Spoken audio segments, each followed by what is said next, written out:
Good morning, everybody. Today I'm going to show you how to extract files off of an internal hard drive. It could be from, the newer all-in-one touchscreen computers, towers, maybe even laptops and netbooks. First, let's say, say like you have like a computer that crashed, totally just bummed out, broken. You can't get into it, but you got a whole bunch of files that you want to get, but you're like, how I'm gonna get it because my computer, laptop, netbook had broken on me, stopped working. I don't have the power cord or etc. This is a good trick. You can do it. I know a lot of people know this trick, and for the people who don't know this trick, I'm going to show you. The first thing you want to do, if you have one of these, this is an external hard drive.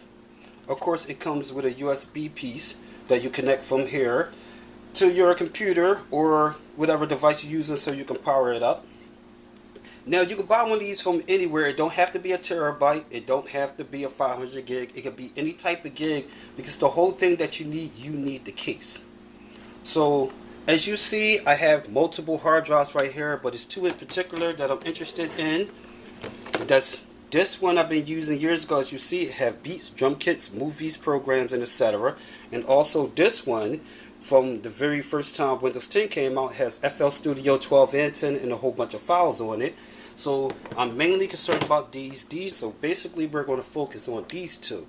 The first thing you want to do, don't be scared. You do it right, you won't damage the hard drive. If you do it wrong, then you could possibly damage the internal pieces and you just bummed out your hard drive.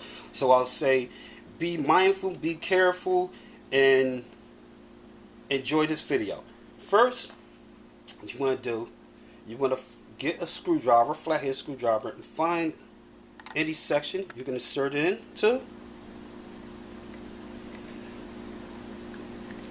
Now, if you can't get it in one place, as you see, it's going to have a little dent on there. Don't worry about it. Find you a good area. If you can find a smaller one, screwdriver, that's better. Pry it open.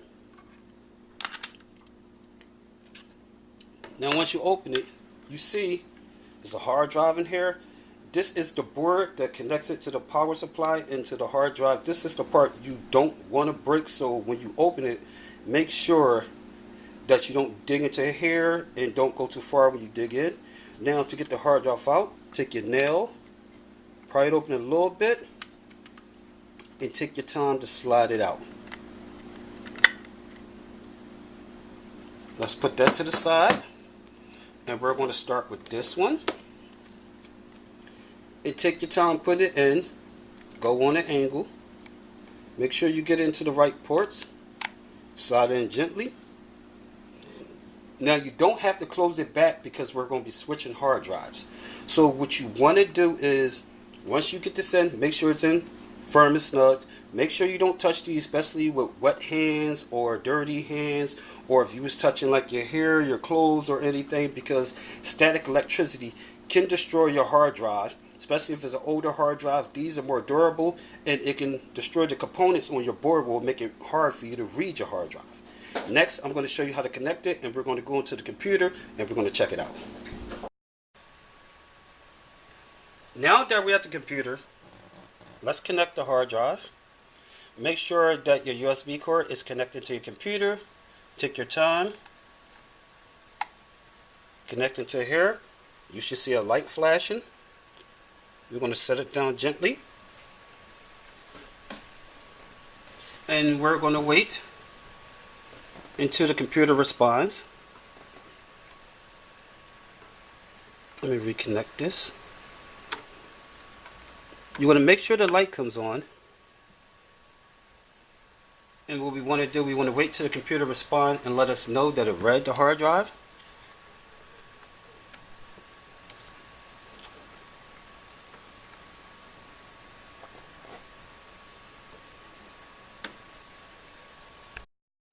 Now that you see the computer read the hard drive, I can access it. As you see, I have movies that I can actually start playing.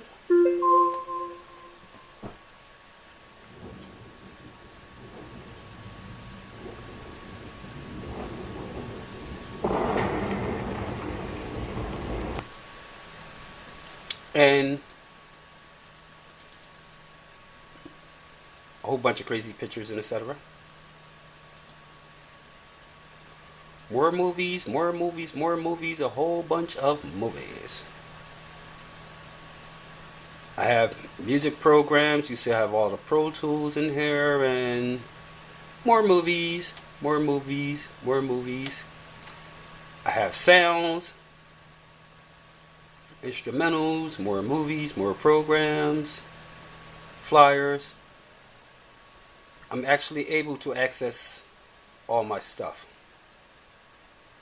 And if I want to transfer it, or if I just want to use anything directly from here, I can do that. Or if I want to transfer it, for example, now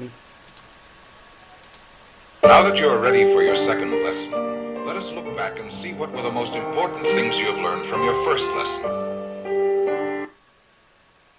See, there was anything that I was looking for that I wanted to find previously, and I couldn't find it because it's not on my other computer, or it was on the hard drive, like I said previously, that I was looking for, but I couldn't find.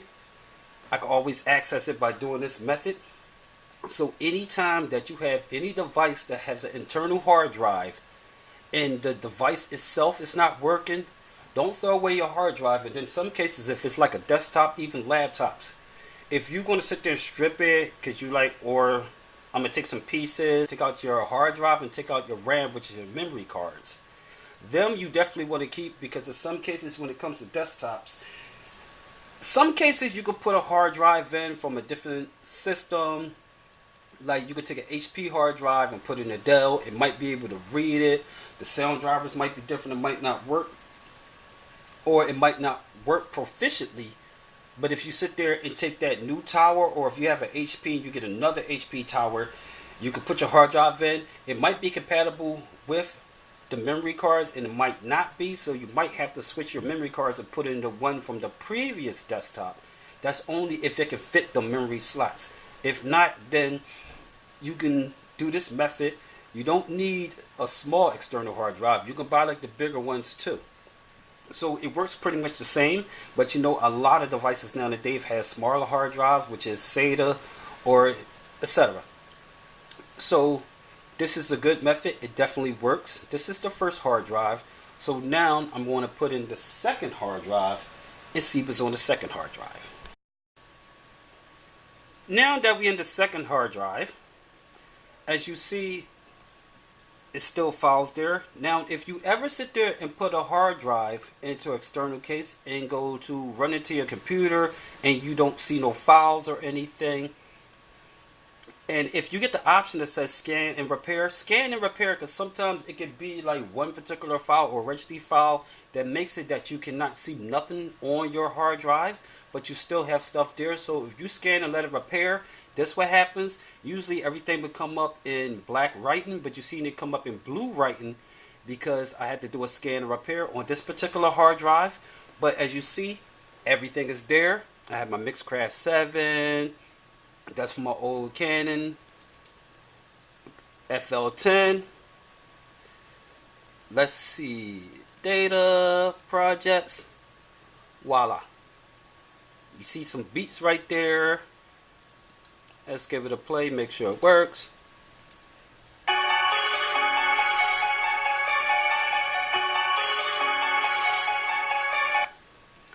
Now let's go back to FL12.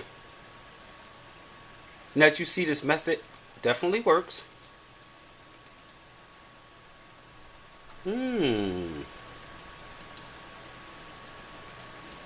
How about that? And like I said, as you see, it definitely works.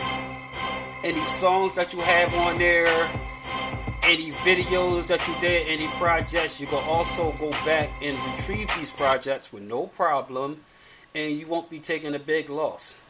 Now, also for gamers, if you have any game, especially if it's like, say, let's go backwards. Say like if it's a PS2 or Xbox 360, even the PS3. Not the first PS2, but the second one, the Slim, the ones that take USB drives, and the Xbox 360, any version of 360. And also when it comes to PS3, if you have so much space left and you need additional space, something that can help you is if you take one of your old hard drives, same method, you got a computer, everything on the hard drive you really don't care about, follow the same steps, but the difference is once you get into your hard drive, what you want to do, you want to go over to your hard drive, you find that, right click, go to format. Now you can pick how the capacity you want. It will actually show you the capacity. You can pick the file system you want. FAT is a default, but NTFS is mainly the best way. And you can also pick quick format and etc.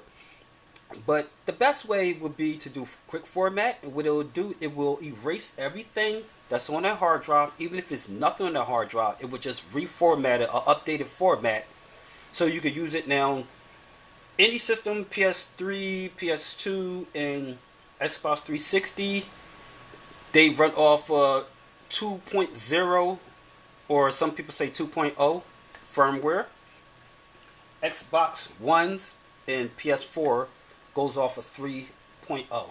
So if you don't have an external hard drive that works with that, don't use an older flash drive. You can use flash drives, but never use an older flash drive because they only support like 1.0 or 2.0. What you want to do, you want to go get you a SanDisk.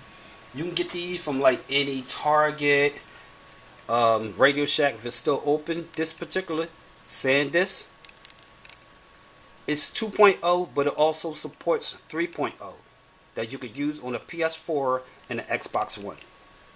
Well, it's more universal, so you can use it even on PS3s, Xbox 360s, and etc. And what it would do is you could use that as extended storage space, and it will give you way more space. And even when if you do like a lot of downloads, you download like games, different software or programs that you might use on your game, you could use that as extended storage. And also, instead of sitting there when you're doing downloads, instead of having it downloading straight to the game system, you could just have it download straight to the USB flash drive. So like if you got trophies, game save points in your game, and you want to go over a relative house, you can even take your game, and if you don't want to, you go over your relative house and they have the same game, but you know they played it at a different spot. You can also take your flash drive, external hard drive, as long as it supports, that format, plug it into their game system, and you can continue from where you left off at. This is another cool trick from your boy, Quite Familiar, and I'm out. If you have any questions, just leave your questions below in the comment box on either YouTube or my gaming page, which you'll find this video at, or you can leave your questions below on Facebook. And if you have questions and you don't really want nobody to know the answers, but you want to know the answers, you can sit there and just inbox me on Facebook. Everybody enjoy your day. It's your boy Quite Familiar, and I'm out.